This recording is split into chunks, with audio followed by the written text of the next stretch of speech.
وہ بھی ابھی وہاں آئی تھی کہ اس کے کانوں میں ارتضا کی آواز پڑی۔ وہ اس لڑکی کو دھکا دیتے ہوئے دیکھ چکی تھی۔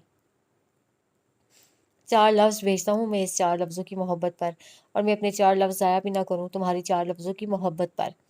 وہ نفرت سے بولا۔ اس کی اتنی بدتمیزی سن کے پروفیسر مشال کیانی جلدی سے آگے بڑھی اور اس لڑکی کو سہارا دے کے نیچے سے اٹھایا۔ اٹھانے کے بعد ارتضا کی طرف بڑھی۔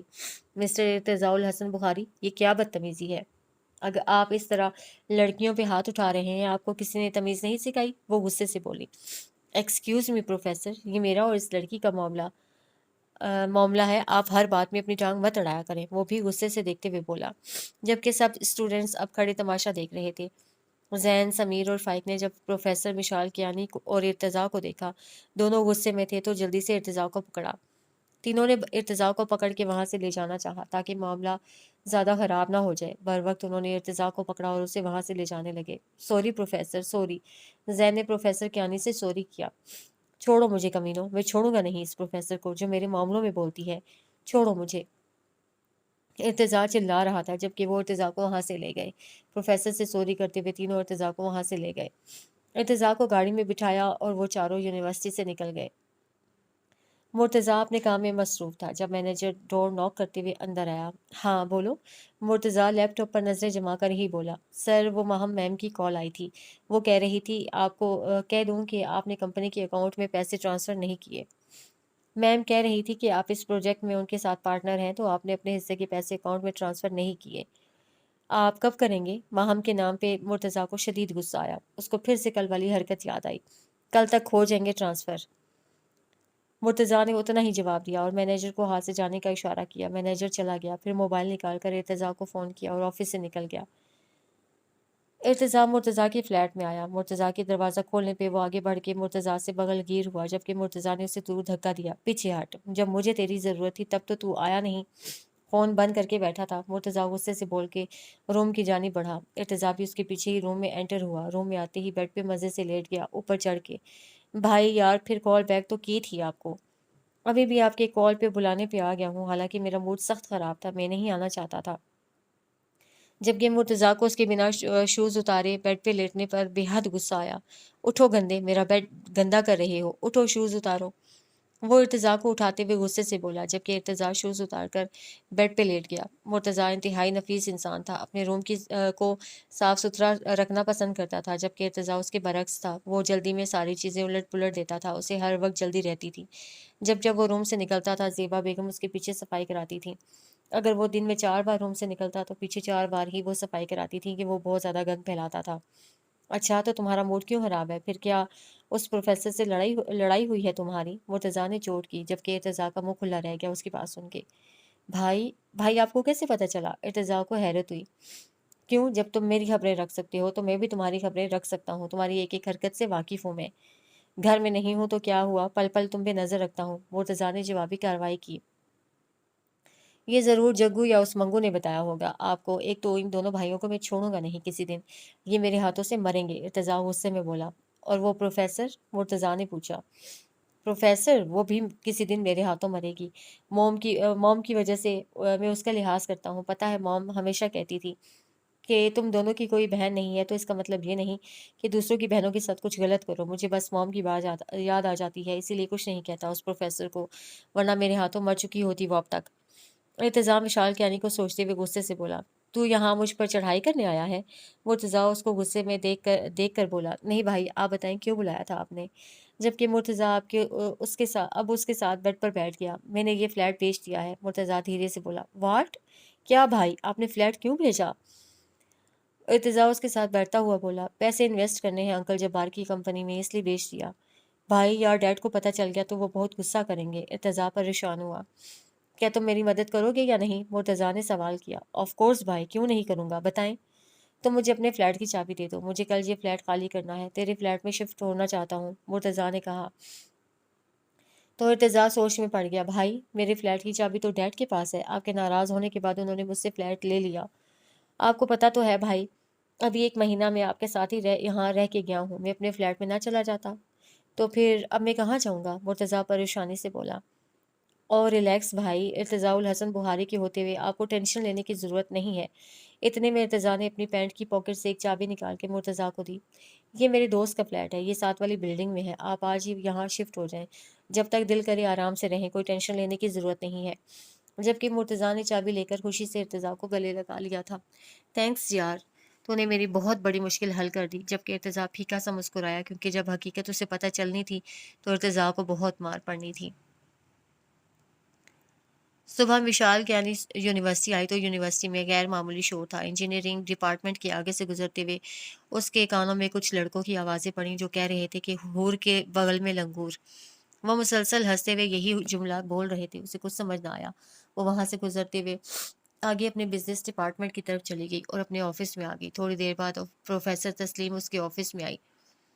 مشال، تم نے دیکھا نہیں، ساری یونیورسٹی میں چہمگوئیاں ہو رہی ہیں، تمہارے پوسٹر لگے ہوئے ہیں نوٹس بورڈ پہ۔ پوری یونیورسٹی میں ہر ڈپارٹمنٹ کے نوٹس بورڈ پہ کچھ تصویریں لگی ہوئی ہیں کسی لڑکے کی، نیچے لکھا ہوا ہے کہ تمہارا منگیتر ہے۔ سب اسٹوڈنٹ مذاق بنا رہے ہیں۔ پروفیسر تسلیم نے اسے بتایا تو مشال کو حیرت اور پریشانی نے آن گھیرا۔ وہ جلدی سے آفس سے نکل کر نوٹس بورڈ کی طرف آئی جہاں پہ جابر کیانی کی تصویر لگی ہوئی تھی، جو کہ انتہائی بری تصویر تھی، جس میں وہ اصل سے زیادہ برا اور موٹا لگ رہا تھا۔ ساتھ ہی مشال کی بھی تصویر تھی۔ نیچے لکھا تھا، پیاری پروفیسر صاحبہ کا موٹا سانڈ منگیتر، حور کے بغل میں لنگور۔ مشال کو پل میں سارا معاملہ سمجھ آیا، یہ ضرور اس ارتضیٰ کا کام تھا، وہی تھا جو جابر کو جانتا تھا۔ مشال کیانی کو ایک مہینہ پہلے کی بات یاد آئی جب وہ ارتضیٰ کی گاڑی کے آگے آئی تھی اور جابر نے کہا تھا کہ بیٹی نہیں، میری ہونے والی بیوی ہے۔ غصے میں ارد گرد کی پرواہ کرتے پھر اپنے آفس میں آئی جہاں پہ اب پروفیسر جمال اس کے آفس میں انٹر ہوئے۔ پروفیسر، مشال، کیا یہ سچ ہے؟ انہوں نے پوچھنا چاہا۔ وہ میرا منگیتر تھا، اب نہیں ہے، مشال نے اتنا ہی کہا۔ جو بھی ہے، یہ بہت بری حرکت کی ہے ارتضیٰ نے۔ میں جانتا ہوں یہ وہی کر سکتا ہے، اسے ہی آپ سے مسئلہ ہے۔ بہت برا لڑکا ہے وہ، بہت بری حرکتیں ہیں اس کی، شراب پیتا ہے، آوارہ گردیاں کرتا ہے، کسی ٹیچر کی رسپیکٹ نہیں کرتا، اور تو اور پتہ نہیں کتنی لڑکیوں کے ساتھ ناجائز تعلقات بھی بنا رکھے ہیں اس نے۔ مشال کو سب سن کر ارتضاء سے شدید نفرت محسوس ہوئی۔ وہ بنا کچھ کہے ٹیبل سے بک اٹھا کے اپنی کلاس لینے چلی گئی۔ ارتضاء الحسن بخاری آج پہلی بار مشال کیانی کی کلاس میں آیا۔ وہ اس کے چہرے کے تاثرات دیکھنا چاہتا تھا۔ وہ سب سے آخر میں آ کر اپنی سیٹ پر بیٹھا۔ زین نے غصے سے اسے دیکھا۔ اس سے پہلے کہ زین ارتضاء کو مخاطب کرتا، پروفیسر مشال کیانی کلاس میں انٹر ہوئی۔ سب نے اسے سلام کیا۔ وہ ہمیشہ کی طرح گرم جوشی سے ان کے سلام کا جواب دیتی ہوئی اپنے لیکچر کی طرف متوجہ ہوئی۔ اس کے چہرے سے کچھ بھی اندازہ لگانا مشکل تھا۔ ارتضاء الحسن بخاری کی نظریں اسی کی طرف تھیں۔ وہ اس کے چہرے کے تاثرات دیکھنا چاہتا تھا۔ اسے لگتا تھا کہ وہ ارتضیٰ کو دیکھتے ہی غصے میں آئے گی، مگر ایسا نہیں ہوا۔ وہ اب لیکچر شروع کر چکی تھی۔ وہ پہلے کی طرح اپنی روایتی انداز میں لیکچر دے رہی تھی۔ اس سارے لیکچر میں اس نے ایک دفعہ بھی ارتضیٰ کو نہیں دیکھا تھا۔ لیکچر میں اس نے کوئی فنی سی مثال دی تھی جس سے ساری کلاس مشال کیانی سمیت مسکرانے لگی۔ ارتضاء الحسن بخاری بھی مسکرایا۔ ارتضیٰ نے مشال کیانی کو مسکراتے ہوئے دیکھا۔ سب ٹھیک کہتے ہیں، اس کی ٹھوڑی کا ڈمپل اس کی مسکراہٹ کو چار چاند لگاتا تھا۔ ارتضیٰ کے دل نے اعتراف کیا، وہ سچ میں بہت پیارا مسکراتی تھی، اور اس کا ڈمپل، ہزاروں گال کے ڈمپل اس کی ٹھوڑی کے ڈمپل پر وارے جا سکتے تھے۔ ارتضیٰ نے دل میں سوچا، لیکچر کب ختم ہوا اسے پتہ ہی نہیں چلا۔ سب لوگ ٹھیک کہتے تھے، سچ میں وہ بہت انٹرسٹنگ لیکچر ڈیلیور کرتی تھی، اسٹوڈنٹس کو بالکل بھی بور نہیں ہونے دیتی تھی۔ سارے لیکچر میں اس کو ایک بار بھی بوریت محسوس نہ ہوئی۔ اسے ہوش تب آیا جب پیچھے سے ایک اسٹوڈنٹ کی آواز آئی، ایکسکیوز می پروفیسر کیانی، کیا میں آپ سے ایک ذاتی سوال کر سکتا ہوں اگر آپ کو برا نہ محسوس ہو تو؟ یس پلیز میم، جیسے کہ صبح سے یونیورسٹی میں سب نے دیکھا ہے کہ آپ کی پکس لگی ہوئی ہیں آپ کے منگیتر کے ساتھ۔ میم، میں بلکہ ہم سب یہ پوچھنا چاہتے ہیں کہ کیا یہ سچ ہے، اور اگر یہ سچ ہے تو یہ کام کس نے کیا ہے؟ اور ایک اور بات، کیا آپ اس اسٹوڈنٹ کو کچھ نہیں کہیں گی جس نے یہ سب کیا، کیونکہ صبح سے آپ نے کوئی رد عمل ظاہر نہیں کیا؟ اس لڑکے کے سوال پہ سب متوجہ ہو گئے، سبھی اس سوال کا جواب جاننا چاہتے تھے۔ ارتضیٰ نے بھی مشال کیانی کو دیکھا۔ اب آپ نے پوچھ لیا ہے تو میں بتا دیتی ہوں، وگرنہ میں آپ کو کبھی بھی کوئی صفائی پیش نہ کرتی۔ ہاں، یہ سچ ہے، وہ انسان میرا منگیتر تھا، لیکن اب نہیں ہے۔ ہماری منگنی بچپن میں ہمارے دادا جی نے کی تھی، مگر میرے بابا کو وہ انسان پسند نہیں، اس لیے رشتہ ٹوٹ گیا۔ اور دوسرا، جس نے بھی یہ حرکت کی ہے، یہ اس انسان کا اپنا ظرف تھا۔ میرا ظرف اتنا بھی چھوٹا نہیں ہے کہ میں ایک ایسی بات جو کہ بالکل بے بنیاد ہے، جو کہ اب ختم ہو چکی ہے، اس کو بنیاد بنا کر لوگوں سے لڑتی رہوں۔ میں کچھ لوگوں کی طرح فارغ بالکل بھی نہیں ہوں، مجھے بہت سے کام ہوتے ہیں۔ میں اپنا وقت فضول کاموں میں نہیں صرف کرتی۔ میرا وقت بہت قیمتی ہے اور میں اپنا قیمتی وقت فضول کاموں میں ضائع نہیں کرتی۔ اور میں جلدی معاف کر دیتی ہوں لوگوں کو کیونکہ میں خود بھی اللہ سے جلدی معافی کی طلبگار ہوں. One of our biggest tests will be how you handle people who mistreat you. Do you let your heart be forgiving? Challenge their evil with good, or do you let revenge and hatred brew in your heart? Remember, the Almighty sends everyone to us as a test. Did you pass the test? کوئی اور سوال؟ نو میم. پھر وہ class room سے نکل گئی. پیچھے سب students اس کو سراہ رہے تھے. ارتضیٰ کو غصہ آیا. اتنا کچھ کرنے کے بعد بھی سب اس کی تعریف کر رہے تھے. وہ کلاس سے نکل گیا. زین جلدی سے بھاگ کر ارتضیٰ تک گیا. ارتضیٰ ارتضیٰ سن. وہ ارتضیٰ کو روک کر بولا. بول. وہ بگڑے تیور لیے بولا. یار تو نے ایسا کیوں کیا؟ اتنے میں سمیر اور فائق بھی وہاں آ گئے. میری مرضی. ارتضیٰ اتنا ہی بولا. کسی کی پرسنل لائف میں انٹرفیئر کرنا بہت بری بات ہے ارتضیٰ. سمیر بولا. ایگزیکٹلی بہت بری بات ہوتی ہے کسی کی پرسنل لائف میں انٹرفیئر کرنا. میں بھی یہی کہہ رہا ہوں کل سے، مگر تم لوگوں کو سمجھ نہیں آئی میری بات. اب جب میں نے تم لوگوں کی پیاری پروفیسر صاحبہ کی پرسنل لائف کی بات کی تو تم لوگ مجھے لیکچر دے رہے ہو. کل کہاں تھے جب وہ میری لائف میں انٹرفیئر کر رہی تھی؟ تب تو تم لوگ مجھے وہاں سے لے گئے تھے. وہ میرا اور سارا کا معاملہ تھا، اس پروفیسر کا نہیں. مگر یار تو نے سارا کے ساتھ غلط کیا تھا. تجھے سارا کو دھکا نہیں دینا چاہیے تھا. فائق دھیمے لہجے میں بولا. تو سارا نے کیوں مجھے ٹچ کیا تھا؟ وہ غصے سے دھاڑا. اسے مجھے ٹچ نہیں کرنا چاہیے تھا. میں بھی بہت برا ہوں مگر کبھی کسی لڑکی کو آج تک ہاتھ بھی نہیں لگایا میں نے. I have so many bad habits, but believe me, I never touch a girl without my mom. ارتضاء الحسن بخاری غصے میں بولا اور وہاں سے چلا گیا. پیچھے وہ لوگ ارتضاء کو آوازیں ہی دیتے رہے. یار بات تو سن. ارتضاء ارتضاء. مگر وہ چلا گیا. ماہم نے رات کو بیٹھی شرارت سوچ کر واٹس ایپ پہ مرتضیٰ کو ویڈیو سینڈ کی. میسج میں ٹائپ کیا نعیم انکل کو بھیج دوں. پھر ساتھ ہی مرتضیٰ کا نمبر بلاک کر دیا. تھوڑی ہی دیر میں مرتضیٰ نے ویڈیو دیکھی تو اس کے تو 14 طبق روشن ہو گئے، مانو پورے جسم میں جیسے آگ لگ گئی ہو. اس پہ اب قتل فرض ہو چکا تھا ماہم کا. پہلے ہی سوچتا تھا کہ یہ لڑکی ضرور مرتضیٰ کے ہاتھوں سے مرے گی، مگر اب تو ماہم کا قتل مرتضیٰ کے ہاتھوں فرض تھا. اس نے جلدی سے اس کا نمبر ملایا مگر اس کا نمبر تو بلاک ہو چکا تھا.